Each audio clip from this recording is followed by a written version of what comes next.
찬송가 357장으로 함께 찬양하겠습니다. 찬송가 357장입니다.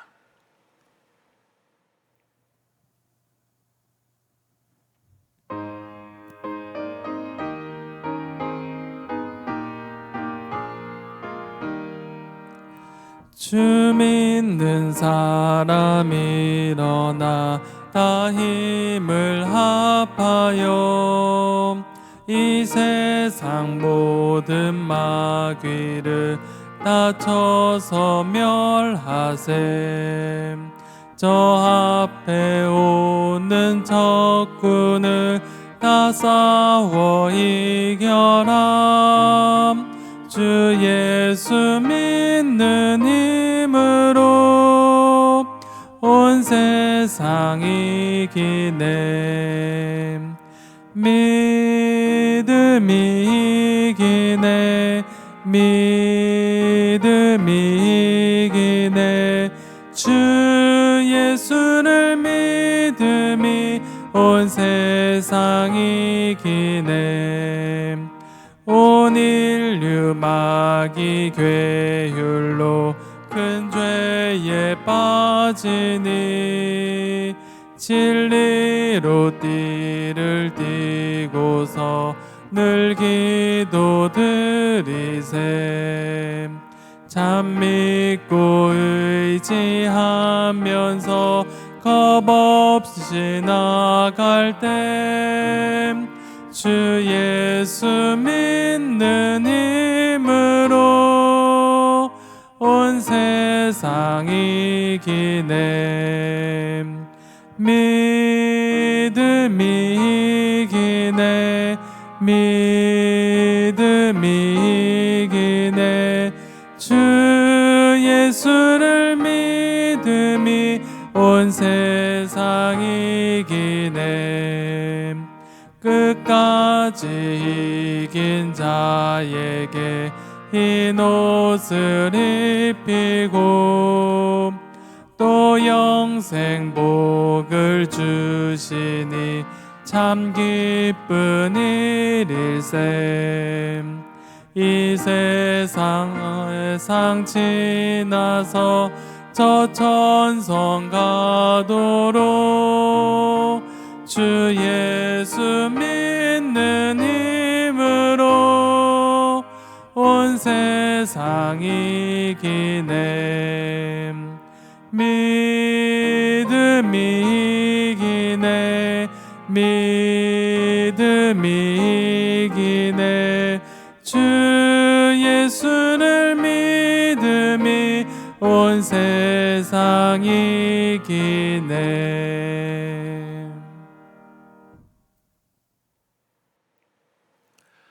오늘 하나님께서 우리에게 주신 말씀은 열왕기하 14장 1절에서 16절까지의 말씀입니다. 구약성경 585면에 기록되어져 있는 열왕기하 14장 1절에서 16절까지의 말씀을 제가 봉독할 때 살아계신 하나님의 음성을 들으실 수 있으시길 바랍니다.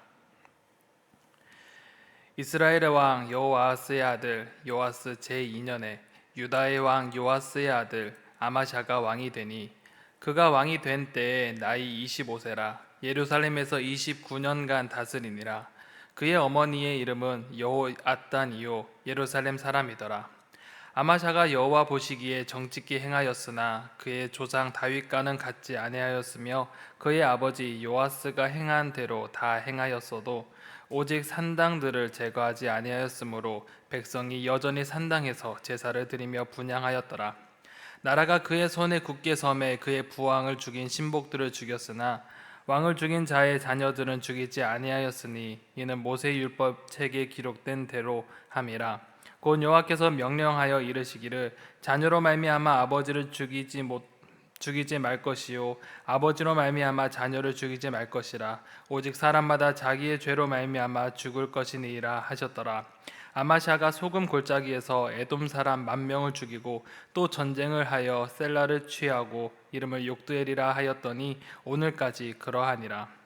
아마샤가 예후의 손자 여호아하스의 아들 이스라엘의 왕 요아스에게 사자를 보내 이르되 오라 우리가 서로 대면하자 한지라. 이스라엘의 왕 요아스가 유다의 왕 아마샤에게 사람을 보내 이르되 레바논 가시나무가 레바논 백향목에게 전가를 보내어 이르기를 내 딸을 내 아들에게 주어 아내로 삼게 하라 하였더니 레바논 들짐승이 지나가다가 그 가시나무를 짓밟았느니라. 내가 에돔을 쳐서 파하였으므로 마음이 교만하였으니 스스로 영광을 삼아 왕궁에나 내 집으로 돌아가라. 어찌하여 화를 자취하여 너와 유다가 함께 망하고자 하느냐 하나. 아마샤가 듣지 아니하므로 이스라엘의 왕 요아스가 올라와서 그와 유다의 왕 아마샤가 유다의 베세메스에서 대면하였더니 유다가 이스라엘 이스라엘 앞에서 패하여 각기 장막으로 도망한지라.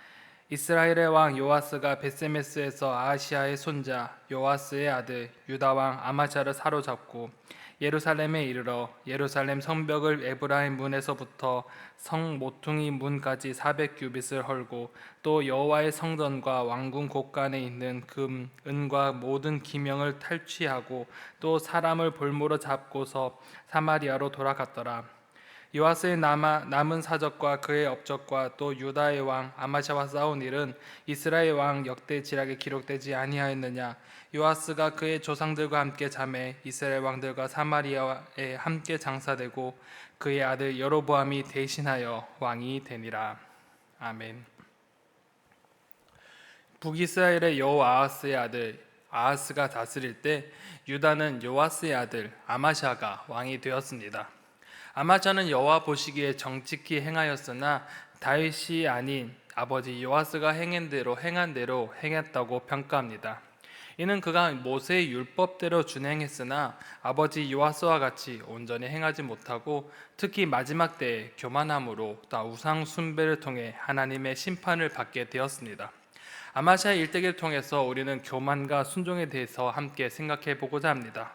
먼저 본문의 구조를 먼저 살펴보고 자세히 한번 살펴보겠습니다. 오늘의 본문의 구조는 크게 두 개의 단락으로 구성되어 있습니다. 첫 번째 단락 1절에서 14절까지의 말씀은 유다 왕 아마샤의 통치에 대해서 기록합니다. 아마샤가 어떻게 어느 시기에 통치하고 하였는지, 그리고 또한 유다와 이스라엘의 충돌과 유다의 패배에 대해서 이야기합니다. 그리고 두 번째 단락에서는 북이스라엘 왕 요아스의 죽음에 대해서 다시 한번 더 반복적으로 정결구로 언급하는 장면이 등장합니다. 이제 한번 자세하게 한번 본문을 살펴보겠습니다. 첫 번째 단락이 유다 왕 아마샤의 통치에 대해서 함께 살펴봅니다. 성경은 아마샤에 대해서 다음과 같이 설명합니다. 1절에 보면 아마샤가 왕이 된 때는 북이스라엘 왕 여호아하스의 아들 요아스 제2년이라고 기록합니다. 그리고 2절에 보면 아마샤가 25세 때 왕위에 등극하고 또한 그 나라를 29년간 다스렸다고 기록합니다. 여기서 눈에 띄는 것은 아마샤의 아버지 요아스의 경우 이 신하들에게 암살을 당하였다고 기록하였습니다. 그런데 보통의 경우에는 이렇게 암살을 당하면 보통 정권이 바뀌는 경우가 일반입니다. 하지만 이 유다의 경우 다윗의 계보를 따라 요아스의 아들 아마샤가 계속 왕위에 등극한 것을 볼 수 있습니다. 이 아마샤는 어떤 사람인가? 역사적 평가는 3절에서 4절에서 밝히고 있습니다. 아마샤가 여호와 보시기에 정직히 행하였으나 그의 조상 다윗과는 같지 아니하였으며 그의 아버지 요아스가 행한 대로 다 행하였어도 오직 산당들을 제거하지 아니하였으므로 백성이 여전히 산당에서 제사를 드리며 분향하였더라 라고 기록하고 있습니다. 아마샤는 하나님 보시기에 정직한 왕이라고 평가받았습니다. 하나님 앞에 정직하게 행하며 순종을 했지만 이 통치자의 궁극적인 기준이었던 이 다윗만큼은 신실하지 못했다고 평가합니다. 특히 아버지 요아스가 그랬던 것처럼 이 성전 예배가 우선시 되어야 함을 계속 강조했습니다. 하지만 이것을 힘있게 추진하지 못했습니다. 즉 산당의 존재를 허용했던 것입니다.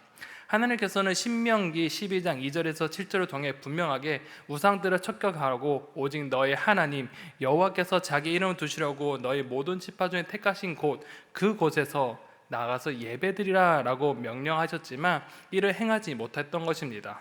이 부분은 아마샤뿐만 아니라 유다 왕들에게 가장 큰 약점거리였을 것입니다. 신당 제사에 익숙한 일반 여론들이 있었기에 또한 그저 관행과 관습, 습관이란 이름으로 이 행위를 묵인했던 것입니다. 이는 우리의 모습과도 비슷한 면이 담겨져 있습니다. 누구에게나 믿음의 생활 가운데 습관과 관행, 으로 올바른 신앙의 모습에 반하는 모습 혹은 타협하는 경우가 있습니다. 예배에 대한 타협도 있고 혹은 신앙의 경계선에 있는 것에 대해서 이런 애매한 것들에 있어서 치열하고 고민하고 그것을 관철하기보다는 관행과 습관에 따라 타협하는 경우가 참 많이 있습니다. 알면서도 눈 감아 버리는 우리의 연약함을 한번 점검해 보는 그런 시간들이 되었으면 좋겠습니다. 이렇게 아마샤는 습관과 관습을 제대로 바르게 잡지 못하고 묵인했지만 그에게 잘한 부분도 있었습니다. 아버지의 암살범을 처벌하는 과정에서 가족 전체를 멸할 수 있었지만 율법에 따라 처리했기 때문입니다.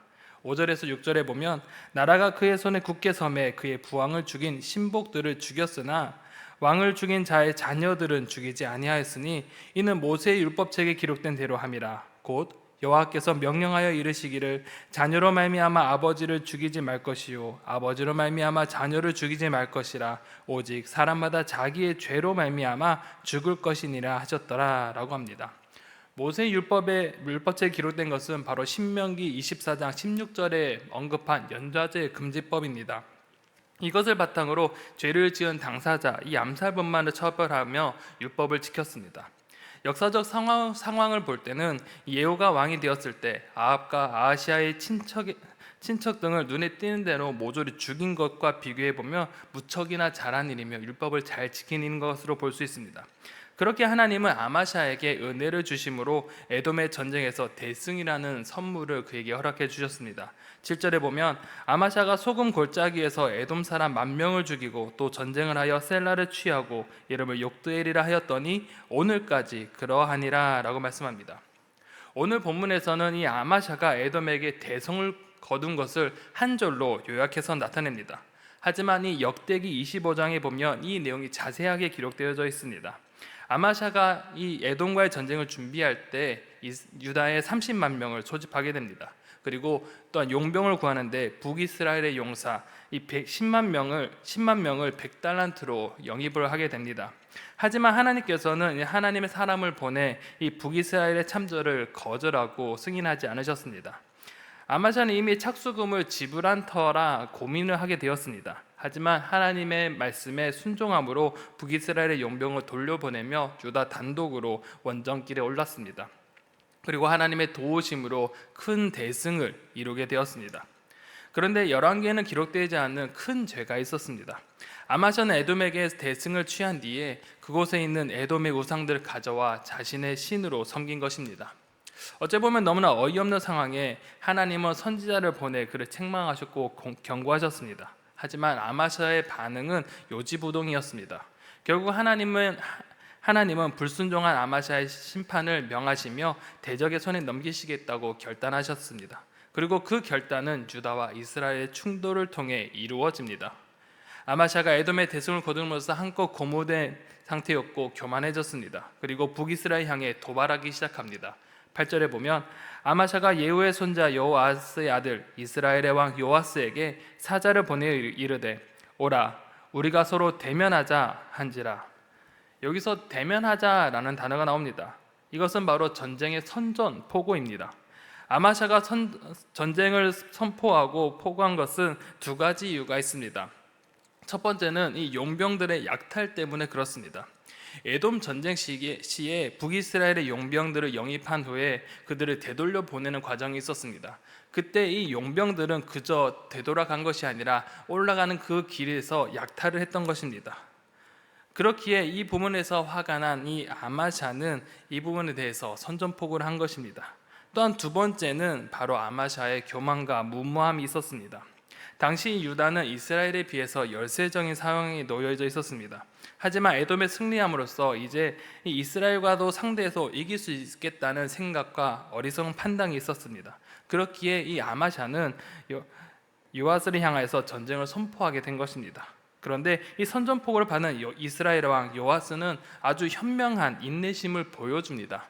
9절에 보면 이스라엘 왕 요아스가 유다의 왕 아마샤에게 사람을 보내 이르되 레바논 가시가 레바논 백향목에게 정가를 보내어 이르기를 내 딸을 내 아들에게 주어 아내로 삼게 하라 하였더니 레바논 들짐승이 지나가다가 그 가시나무를 짓밟았느니라 라고 말합니다. 그리고 이어서 10절에 보면 내가 에돔을 쳐서 파하였으므로 마음이 교만하였으니 스스로 영광을 삼아 왕궁에나 내 집으로 돌아가라. 어찌하여 화를 자취하여 너와 유다가 함께 망하고자 하느냐 하나라고 말합니다. 요아스는 우화를 통해서 도발을 거두라고 명령합니다. 경고합니다. 아마샤를 레바논의 가시나무라 칭하고 요아스 자신을 레바논의 백향목이라고 비유함으로써 북이스라엘이 월등한 존재임을 밝힙니다. 그리고 현재 유다 자신의 분수도 모르고 덤비고 날뛰나 실상은 어느 민족에게나 짓밟히기 쉬운 상태이고 또 현 상황에 만족하고 그저 집에 있으라라고 직언을 하게 됩니다. 요아스의 말은 어찌 보면 구구절절 다 옳은 말이었습니다. 그런데 이 11절에 보면 아마샤는 이 요아스의 직언을 듣지 않습니다. 이스라엘 향해 진격하게 되었습니다. 하지만 그 결과는 이미 예견된 것과 같습니다. 12절에 보면 유다가 이스라엘 앞에서 패하여 각기 장막으로 도망한지라 라고 말하며 그가 엄청난 패배를 당했음을 알려줍니다. 그런데 그 피해가 매우 막심합니다. 13절과 14절에 보면 이스라엘 왕 요아스가 베세메스에서 아하시아의 손자 요아스의 아들 유다 왕 아마샤를 사로잡고 예루살렘에 이르러 예루살렘 선벽을 에브라임 문에서부터 성 모퉁이 문까지 400규빗을 헐고 또 여호와의 성전과 왕궁 곳간에 있는 금, 은과 모든 기명을 탈취하고 또 사람을 볼모로 잡고서 사마리아로 돌아갔더라라고 합니다. 전쟁을 통해 왕이 사로잡히게 되었습니다. 예루살렘 성벽도 무너졌습니다. 또한 성전과 왕궁 곳간도 털렸습니다. 또한 사람들도 잡혀갔습니다. 말 그대로 굴욕적인 패배를 당했습니다. 그런데 여기에 독특한 표현 하나가 있습니다. 아마샤를 표현할 때 다음과 같이 표현합니다. 아하시아의 손자 요아스의 아들 유다 왕 아마샤라고 기록합니다. 보통 왕을 소개할 때는 부왕을 먼저 언급하는 것이 일반입니다. 부왕까지만 언급하는 것이 보통 우리가 알고 있는 표현입니다. 그런데 여기는 그의 조부 아하시아까지 언급하고 있습니다. 이는 일종의 신학적인 평가가 있음을 암시합니다. 아하시아 왕이 누구일까요? 이 유다를 딱 1년만 통치한 왕이기도 합니다. 근데 그의 평가를 보면 아주 독한 왕이었습니다.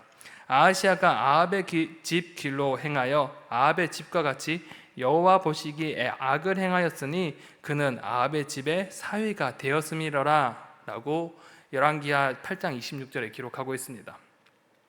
아하시아는 아합의 집의 사위로서 아합의 집과 같이 하나님 보시기에 악을 행했으며 우상 숭배를 했습니다.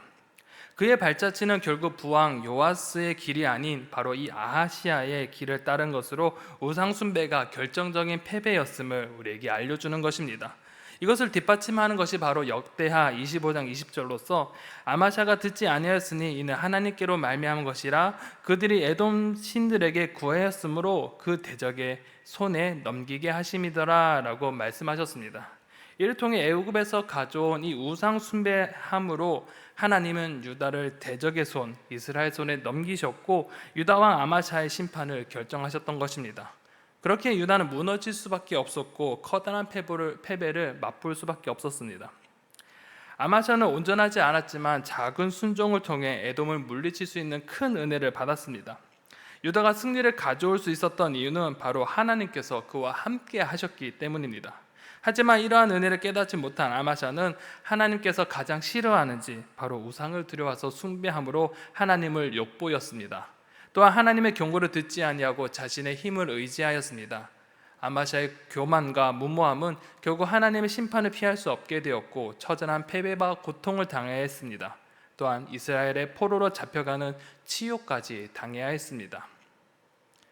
이러한 사실을 뒤로하고 이제 두 번째 단락에서는 북이스라엘 왕 요아스의 죽음에 대해서 이야기합니다. 성경은 이 아마샤의 행적을 종결짓기 전에 우선 이스라엘 왕 이 요아스의 종격구를 반복해서 기록합니다. 15절에서 16절에 보면 요아스의 남은 사적과 그의 업적과 또 유다의 왕 아마샤가 싸운 일은 이스라엘의 왕 역대지락에 기록되지 아니하였느냐. 요아스가 그의 조상들과 함께 잠에 이스라엘의 왕들과 사마리아에 함께 장사되고 그의 아들 여로보암이 대신하여 왕이 되니라 라고 합니다. 앞서 언급한 것과 같이 이 구절은 열왕기하 13장 12절에서 13절까지를 반복한 것입니다. 왜 이것을 반복하여 이렇게 다시 한 번 더 이야기했을까? 바로 그 다음에 나타날 17절에 나타난 이 요아스의 죽음 후에 아마샤가 15년간 더 생존함으로써 이 남유다를 통치한 사실을 강조하기 위해 이렇게 반복적으로 기록한 것으로 보여집니다. 오늘 말씀을 한번 정리해 보고자 합니다. 오늘 말씀은 이 아마샤의 행적에 대해서 우리는 알아보았습니다. 그는 하나님 보시기에 분명 정직하게 행한 왕이라고 평가되었습니다. 하지만 그의 평가 후에 보면 다윗과 같이 순전한 왕이 아니었음을 우리에게 알려줍니다. 하나님 말씀에 순종함으로 에돔과 전투에서 승리를 선물로 받았습니다. 하지만 그의 믿음이 온전치 않았기에 부왕과 같이 습관적 그리고 관습과 일반적인 여론을 의식하여 산당 제사를 금하지 못했습니다. 또한 승리에 도취되어 하나님의 은혜를 망각하게 되고 에돔의 우상을 가지고 들어와 그것을 숭배함으로 또한 교만함으로 또한 북이스라엘에게 전쟁을 선포함으로 하나님의 심판을 경험하게 되었습니다.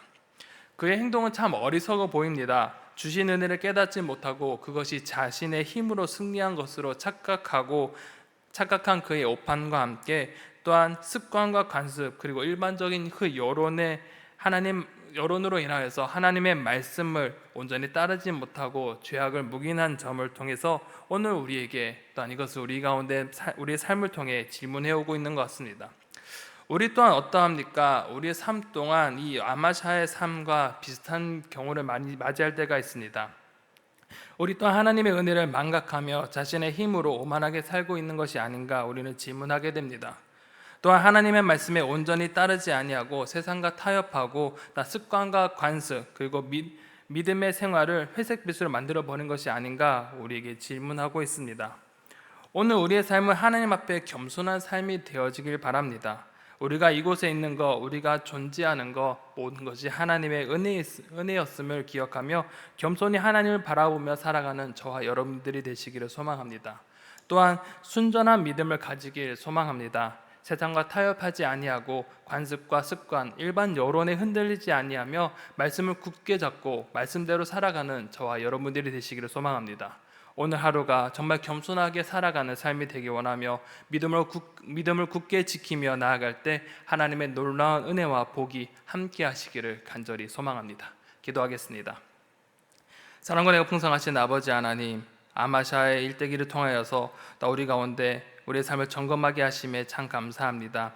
하나님, 아마샤의 삶은 정말 하나님 앞에 정직하게 행했다 했지만 그는 온전히 하나님께 순종하지 못했던 모습을 돌아보게 됩니다. 하나님께서 그의 가운데 큰 은혜를 허락하셨지만 그는 하나님의 은혜를 잊어버리고 그 은혜를 망각한 채 살아간 그의 일대기를 보게 됩니다. 하나님, 우리의 삶이 또한 그러한 삶이 아닌지 되돌아봅니다. 하나님 앞에 정말 순전한 삶을 살아가게 하여 주시고 겸손함으로 하나님 말씀을 온전히 붙잡고 살아가는 우리의 삶이 될 수 있도록 인도하여 주시옵소서. 세상에 많은 유혹들이 있고 세상의 가치관과 타협하고자 하는 유혹이 우리 가운데 찾아올 때 온전히 순전하게 주의 말씀 붙잡고 살아가는 그 믿음을 우리 가운데 허락하여 주시고 또한 그런 삶을 살아갈 때 하나님의 놀라운 은혜를 경험하는 귀한 시간들이 될 수 있도록 인도하여 주시옵소서. 오늘 하루의 모든 걸 주님께 의탁합니다. 하나님, 주님께서 인도하여 주시고 하나님께서 지켜 돌보아 주셔서 모든 걸 주님께 의탁하오며 살아서 역사하시는 예수 그리스도의 이름으로 간절히 기도드립니다. 아멘.